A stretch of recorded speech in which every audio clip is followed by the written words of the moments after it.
guys, thanks for coming. Good morning. Let's hear it. Good morning. Anyone of these? Anyone of those is fine. I understand we've got about 20 minutes with you. Yeah, we got out on signing at 10:30, so. Okay. So we gotta go a little bit, no worries. I'm a little late, I apologize, everybody's checking out the hotel. Yeah, no problem. So guys, we're going to keep this pretty casual. You've got a question, raise your hand, and we'll let Kevin be the clicker. First statement, yes sir. I would like to hear the story about how you first discovered comics. It's an awesome, awesome question, thank you. Basically I grew up in a really, really small town in Maine, and there was not a lot to do. I joke with our 12-year-old son that, because he would say, you know, what video games do you play when you were a kid? That is what we basically had to stay small and throw each other. So I had wrote children's books, love those, love to read, and I discovered comics at a spinner rack in a drugstore in this town I grew up in Maine, and that was pretty much it. It was Captain America, Marvel Comics, DareDevil. So I started reading those, and I became literally obsessed almost immediately. And I had a paper route, and so once a month I did a net out about $2.75 a month delivering papers. And I go down, that's when comics were 15 cents a piece, so I could get as many comics as I could get at 15 cents a piece and save enough money to get a U and a Twinkie. Read half the comics on the steps of the drugstore, then ride my bike home and read the rest at home. And that was it. And I started drawing almost immediately. My grandmother was a painter. She did watercolors. My dad used to do a lot, so it was an inherited talent. But I literally became obsessed. I would be tracing panels, and specifically my number one hero was Jack Kirby. And that was sort of the man to me. Like everything connected in my 12-year-old brain, 12-year-old brain. That was the man for me. I want to be Jack Kirby. Yes, sir. So, thank you so much. Generations worth of Turtles. I've been reading for a long time. My question is, out of all the different incarnations of the Turtles that we've seen evolve and all of that, is there a certain one that you are a favorite of? And is there one that you would like to see go past your life? Because let's face it, the Turtles are going to live on long past you. I mean, is there one that you want to see like make it further on, or what's your favorite version of the Turtles so far? It's a great question, and you know, it was the first, you know, setting aside the very first black and white comics that Peter and I did, because that was really, you know, we had no idea. Let's say we had no idea what we were doing, but when we were surprised when the first issue started selling, and then we I worked summers cooking lobsters in Maine. You know, we had our 94 days of summer to try to make enough money to get through the winter, and so we worked hard all summer. And when we did put out the first issue, it was May of 1984, which actually this May was the official 35th anniversary. And you posted that picture of Michelangelo, which is brilliant. Love that. But yeah, so when the first issue actually sold, we were kind of shocked. And even when we got into, I worked that summer, and we got into the fall of '84, and he called me, and I was at Maine, he was in New Hampshire, and he said, people keep calling and asking when we're going to do a second issue. And we were like, fourth print of #1 is coming. Yeah, I can see. Yeah. Yeah. We never thought we'd do the second issue, so he came up with that story, and I love this part of the story. That in 1985 we got the orders back for issue number 2 of the Turtles, and there were 15,000 copies. The first issue was 3,000 copies, and he called me all excited, and he had done some quick calculations. He said, you know, after we pay the printer and all the bills on this, we'll make about $2,000 each. Pre-tax on issue 2. You know, if we did like 6 of these a year, we did air rent, you know, the macaroni and cheese we want, and draw comics for a living. And that to me is, you know, out of the entire history of the Turtles, so many blessings, so many awesome things that happened in the history of the Turtles. But that was when the dream came true for us. That's when we, quote unquote, became Jack Kirby. We were officially drawing comic books for a living. I think it was 22, I'm 56 now. And I've been drawing comic books for this entire time, which is mind-blowingly awesomely cool. But to your question, so the first black and white version was my favorite. That evolved into the animated series of toys. And I always point to the first Turtles movie as my favorite Turtles entertainment sort of exploration. With the puppets and the Jim Henson workshop. Jim Henson. It was director Steve Barron who pulled off a miracle, because we'd done the comics and the toys were just glorified comics and animation, so it's still sort of 2D. The toys, but bringing them to life on the big screen was like, it was really scary, because we've all seen bad monster movies or things where you can see the rubber suits, and I love Howard the Duck. No, we yeah, Howard the Duck. So we were afraid we had to be perfect. If you didn't believe the characters, then the whole thing would fail. But Steve Barron came in, and he brought with him Jim Henson to build the costumes, which was a Christmas miracle to us. But Steve really liked our first meeting with him. He had one of those large collections, the first 15 issues that Peter and I did, and he'd gone through and he sort of marked out what story he wanted to tell. The first issue, Leonardo one-shot, issue 10 and 11, and bits and pieces of other ones. And then on top, so it was based on solidly on the original black and white comic books, but then the humor element of the pizza and all that other stuff that came from the cartoon show. But it was a nice blend of those old, Popeye cartoons or Bugs Bunny, where you had something for adults and you had something for the kids. But I'd love to see, and actually I hope when we did the most recent version of the Turtles, there was actually a lot of discussion before the 2014 movie came out, and the 2014 movie. We actually had conversations with Brian Henson, Jim Henson's son, about going back to that puppetry with enhanced computer graphics. And we really hoped that would have been the way they went, but they didn't. Those bastards. So yeah, I'd love to see if we could do another version of that first movie, maybe updated in the sense that if the Turtles were smaller, we kept the same heart and soul of the family aspect, it had a bit more edge to it, and I think these audiences today are so much more mature, so I think you could put a nice edge on it without going too far and still tell a great story. So I'd love to see a continuation of that. So it'll start here. Where did the idea for the Turtles come from? The Turtles are my favorite story in that Pete and I used to share a little studio in Dover, New Hampshire. It was actually him and his wife were renting a house, and I was renting a room from them. And our studio was the living room, so we called it Mirage Studios because it was a mirage. And I used to laugh at Pete because he liked these, I thought bad TV shows like The A-Team and T.J. Hooker and all that. So I thought it was my important duty to annoy him as much as possible while he was watching his favorite shows. One night I had this weird thought, because I was a huge fan of Bruce Lee, and I thought, if Bruce Lee was an animal, what would be the stupidest animal Bruce Lee would be? So I thought I was a slow-moving turtle, fast-moving martial artist. And so I did this sketch, turtle standing upright in his pose, nunchucks strapped to his arms, had a mask on, and I kind of put it on his drawing board and said, this is going to be the next big thing. And he just laughed, and that was our barometer. So then we got silly, and so he did a sketch, changed some things. And Studio one-upmanship, I had to top his drawing, so I did a pencil sketch of 4 turtles, all different weapons, and I put this comic book, Ninja Turtles logo, and gave it to him, and when he inked it in, he had a Teenage Mutant to the title, and we looked at this drawing, this was like November 1983, and we just said, this is the dumbest thing we've ever seen. So, we absolutely have to tell a story that how these characters became the Teenage Mutant Ninja Turtles. So we started writing the story in like December of '83, worked on it all through the spring of '84, and at this time we had already collected enough rejection letters from Marvel, TC, so any publisher we submitted our work to. But we were lucky that there was this wonderful movement of self-publishers like Dave Sim was doing a book called Cerebus, Wendy Richard P. was doing ElfQuest, Flaming Characters, based on old underground black and white publishing. So we said, look, we love this idea. Let's keep it for ourselves. Let's write it for ourselves. Even if we sell 10 copies, we still fulfill the dream, and we love these characters, and we want to see them out there in the world, even if everybody hates them. So we did early crowdfunding from my mom, my dad, my uncle, who gave us the most, and I got to break the first 3,000 copies. And holy, 34 years ago. Let me adjust my defense. Yes, thank you.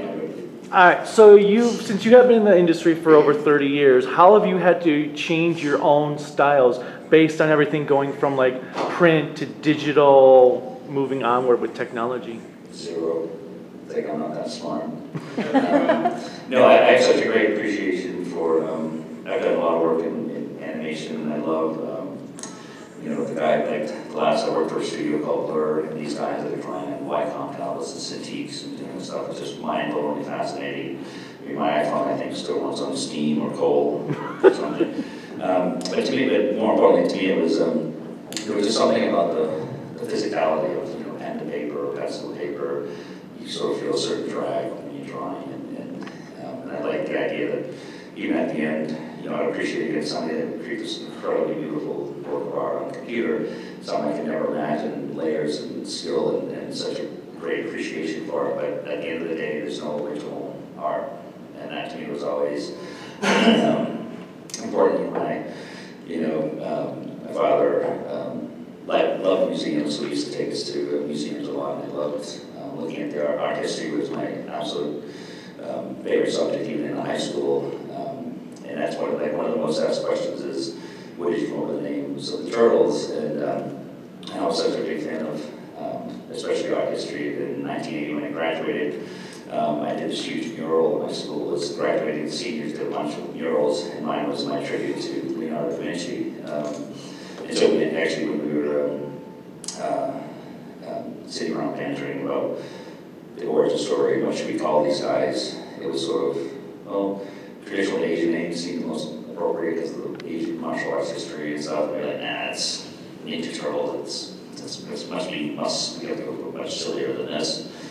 John, Bob, Steve, not silly enough. And so I just blurted out, what do we call them? Leonardo, and Michelangelo, and Raphael, and Pete.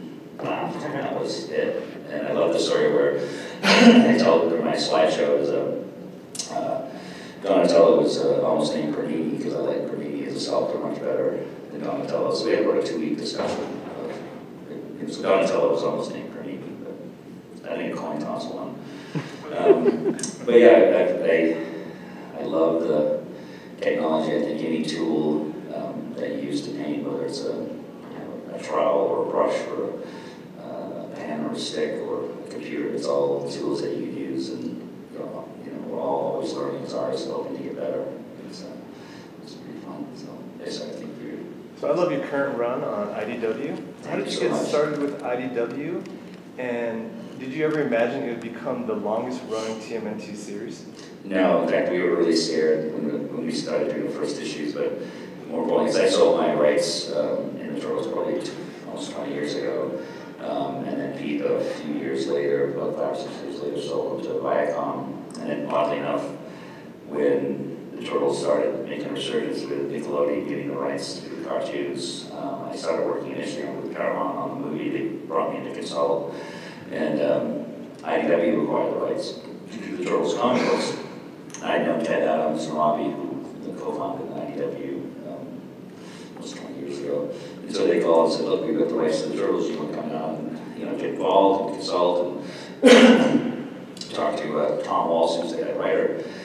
Say, absolutely, I hadn't, the Turtles were never very far from me, but it's, I hadn't physically worked on them in any capacity in quite some time.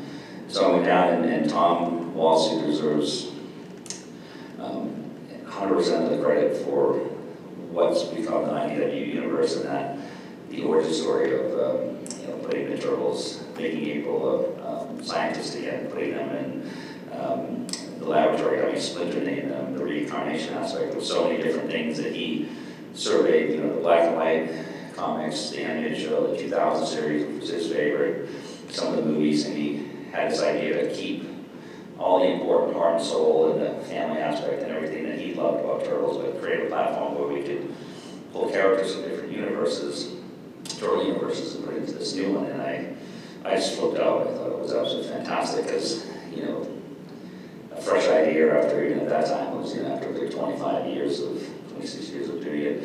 And I said, this is going to be either a huge hit, fans will love it, or they're going to all come to our house and drag us in the street, beat us up, mess it up. But fortunately, you guys, the fans, really embraced the first 12 issues. We didn't think it, we were hoping, we planned for the sales are tremendous, the response was tremendous. The artists that we brought in to work on the series, Dan Duncan initially, guys like, Corey Smith, Matteo Santuclo, all these guys that are coming to work on the series. And Tom's written out of, I think we just finished issue 87. I help co-plot, help co-write, but Tom does all the heavy lifting, he does all the final scripts. He's written every single issue of the ongoing series. And so we started bringing these guys that were, these artists that were, 25, 26, grew up on the Turtles. They come to me and talk to me like I used to talk to Jack Kirby every time they met, which is just a puddle of fandom. I love you, you're the reason I'm drawing comic books. I'm like, shut up, you guys. But these kids, are so talented, and the kindness that they showed me, and I get to work with them is so inspiring me. I love them dearly, but I also hate them because they literally all draw better than I do. They're half my age. They draw better. But it's such a great family. Guys like Mateus, he's been offered huge series for Marvel, DC, but he's like, I want to draw Turtles, I love Turtles. And a lot of the guys that could go and have done other stuff for other companies, they're off to the Turtles, and they put so much into those issues, and the fans are still digging it. So we just finished, issue 87, I think issue 84 just came out, but we have very specific plans of issue 100, which is going to be absolutely mind-blowing. Yeah, can you divulge anything? No. Like IW's here to find me, drag me out in the street, beat me up in the middle if I tell too much. But it's kind of actually I will say that it's kind of a tribute to the last run of Mirage Comics that Peter and I did, which was called City at War. And so starting in issue 89, 90, we'll start a run called City at War, and we'll run through issue 100, which will be a double-sized issue like issue 50 was. So I have the best, absolutely the best time in that series. It's the closest thing that I think we'll ever get to the original Mirage series, and nothing will replace that. But the fact that tonally, attitude, edge, it was really written for the original fan base or the new, older audience. It wasn't, written down for like, hey, we should even attract kids. The story. Nickelodeon's been, they final approval of this, and they've been so supportive. They've always been like, no, we want you guys to, keep that edge, let it evolve as it evolves. And they never came to us and said, hey, I think, this character is really popular. We need to up sales. Let's bring this character. And it was always, especially Tom and Bobby and myself with Nickelodeon, it was always story first. So when we brought you up Rocksteady with the twist that we did, and Leather, it's always just such a nice, awesome ride. So, and we're just hoping to make it to 100. Thanks to all the fans that have been buying it. So let's go there first, young lady. So to touch on what you were talking about, how you inspired young people, what is it still like after all these years to come across a little kid in a turtle outfit? Is it still just blow your mind? Are you used to it? Is it so satisfying? Oh, beyond satisfying, mind-blowing, humbling. The fact that, I'm turning red, it's sort of like, I feel like, I see myself in that because I was that little geek, that little kid that loved what I loved and the things. And I love the fact that, you start from the beginning. So we've done interviews where the person would say, so you planned this to be a huge kids thing from day one, right? It's like, you can never, ever, ever plan anything like that. And the fact that it worked as a comic book, that evolved to that original series, because even Pete and I were highly skeptical when the first cartoon show came together. We did 5 episodes, and the toys came. The toys came after they saw the response to the cartoon show, and the fact that this generation of young kids at that time, probably 1988 specifically, found it. It was like, they became this hit right away. We were like, we don't know why. But there was something about it, and then the heights and success. And Peter and I worked on 300 cartoon shows, and all the original. We had final say and approval over all the toys, all the shows, all the movies. And it just kept going. Even when you're in the middle of that, you don't know what you've done until you step out into a convention. And I was saying that probably back, the conventions back in those days were really fun because you have say, a young version of either of you, say 6, 7, 8, and then a parent. So the young person is really excited to meet you, you know, autograph and stuff, and the two parents, the parents are really angry at you because you can read their mind and they're going, do you know how much money I spent on this stupid Ninja Turtles? Or how many Christmas Eves I spent trying to put together the Technodrome, or the rest of the light stuff on Leonardo's sword. It was a beast. And so then it worked, and then it, you know, it had its life, and it sort of went into a valley. It just sort of was chugging along, and then when Nick Viacom brought it back, it was all a huge question mark. It's because, as I always say, you can never tell a child what's cool and what's not. They decide for themselves, and the fact that when they re-released the cartoon series and the comics, that it just captured their imagination again. I don't know why, but it's something about them that these kids. So when I see at this convention, like, you know, you hear every convention, it's like whole families dressed as turtle characters. You know, they'll have a dad or a mom.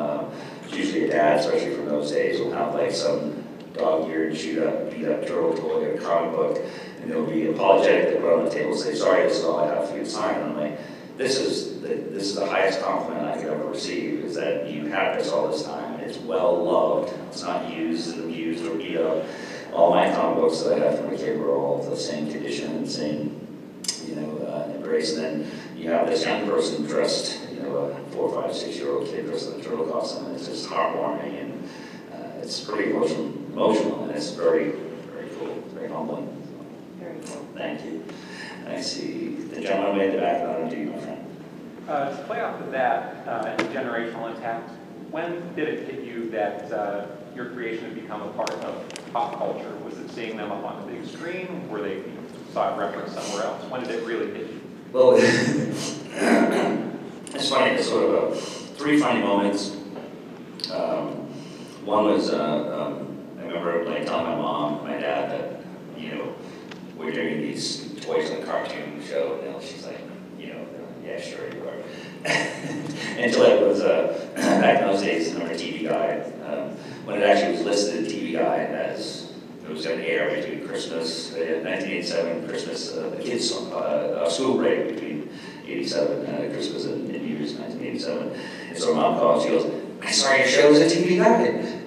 You weren't lying," you know. And so, and then the other one was when the toys came out in 1988. It was on June, and Pete and I went to the big toy store chain at that time was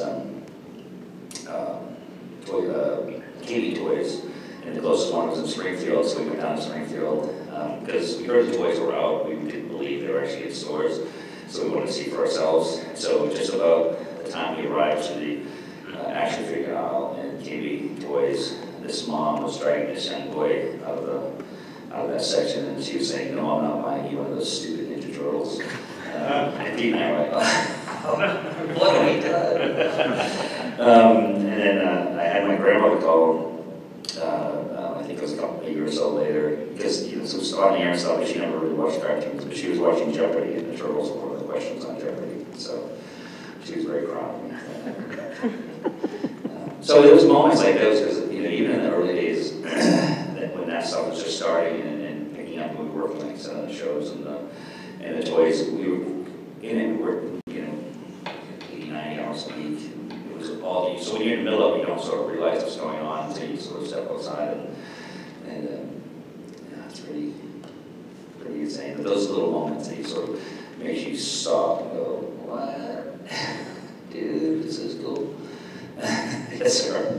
So I was curious with the origin story of the Turtles. You did this nod towards the origin of DareDevil. Oh yes, so pretty much. I was wondering if there's a story between the brainstorming process of when you came up with that. Sure, but no, that's they say still a joke, but also at the same time that with that first issue, we really did it as a parody again, assuming that we're going to write something for ourselves, we're going to put all the things that we love about comics and liked about certain comics. And I was a huge fan of DareDevil from very young. I loved more grounded superheroes, Batman, DareDevil, Captain America, those kinds of characters. DareDevil, for me, was one of my all-time favorites. And I still remember DareDevil 158 when they brought in this new penciler named Frank Miller, and that's pretty good. And then, you know, he blew all our minds for the next 30 issues or so. And then Ronin was one of my favorite next works that were in the Frank. He's been a huge inspiration to me. And so when we found out about the origin story, we were like, all right, how does it work? And we loved the fact that, you know, Jack Kirby origins for Fantastic Four, the Hulk, you know, was always radiation and gamma rays or some other mysterious substance that mutated them. And so I pointed to the DareDevil origins and said, Pete, you know, after Matt Murdock was hit with that canister in the eyes in the original comic book, they never said what happened to the canister. And so the turtle origin, we kept it the same, you know, blind man steps on the street, truck going through the streets of New York City, carrying radioactive waste, of course.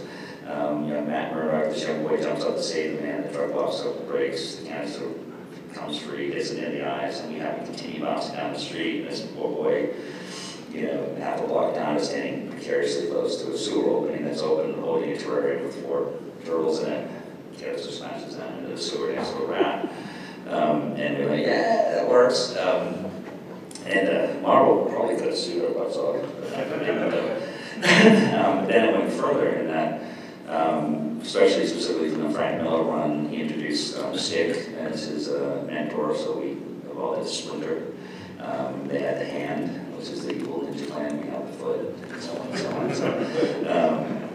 So, yeah, it was, you know, so it was like little New Mutants, little Kirby, little DareDevil, more specifically DareDevil. And that was sort of, and one of my popular questions that's asked is how do you come up with the Shredder? And this story is true. It's Pete's wife was an amazing cook. She'd cook us dinner and we'd do dishes. And this particular night, Pete was washing and I was drying, and there was one of those metal cheese graters. And I slid my hand up, decided to dry the inside, and I was holding onto the handle with the cheese grater like this. I'm like, wow, you imagine a bad guy with one of these? He would like literally like shred your skin off. This would be great for our bad guy to have this. And Pete was like, yeah, we can call him the Shredder. And so the Shredder came from doing dishes. So it was a deal. Lots of bits and pieces. One more, guys. Oh, one more. Yeah, I'll you again, and then I'll jump to you real quick, and then throw us out here. All right, imagine we're sitting at a picnic or barbecue, just relaxing, right, solving problems in the universe. What would you say is the most important thing in life? And how does that show up in your work?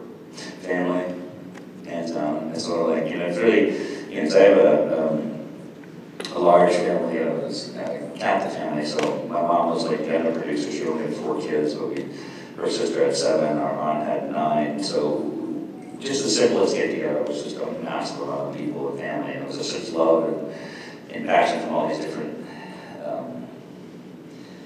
kinds of people, and it was great. So we, you know, that kind of evolved, and as you grow up and you work, like, you know, I was working in the lobster restaurant I worked in, the people you work with become your adoptive family, they become your friends, your confidants, and things.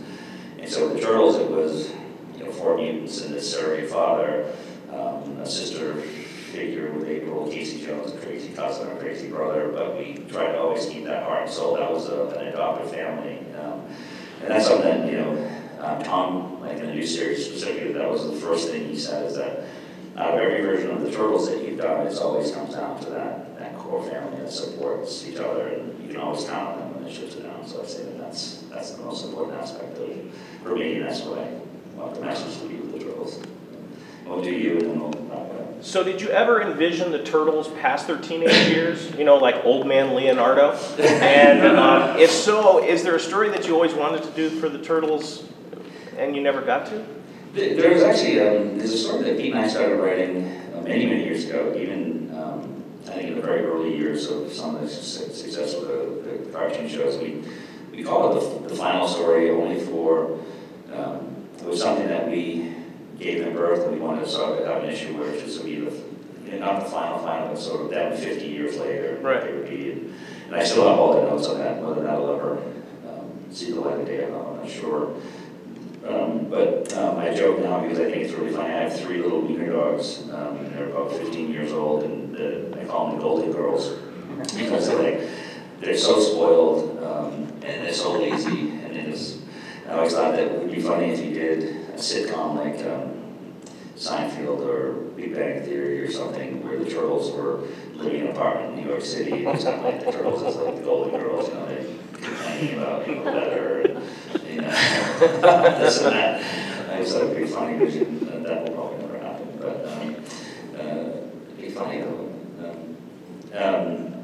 So yeah, it's curiosity that, we've gotten this far in the history of Turtles, and that it's still going, and the fan base is so strong. And it's the first time I've been to this show, and I'm always thrilled that, I always joke that I wouldn't stand in line to see me, and I have a few fans that line up, and I show up here. So the second time yesterday, there was like 250 people in line, and I want to go hug all of them. What's wrong with you people? And thank you again. So no, it's amazing, to be here today, still doing Turtles. I mean, I get up every morning and I feed my dogs. I throw things at my bad kitties. They're not really bad kitties, but they are bad kitties. And I have my coffee and I sit down and I start writing, drawing comics. And that's something I want to do since I was 9 or 10. I'm 56 and I still get to do that, and that's absolutely freaking awesome. And we love you for it. Thank you. I love you, man, so thanks. So yeah, I think we'll only have a short break. I'm starting to sign at 10, so if you guys want to come by and say hi, if there's another question I missed, don't be afraid. I talk too much, my wife always says that I love the fans, and so I'm always like, blah, blah, blah. So if you have any other questions that were missed or something you think, I'll come by and say hi.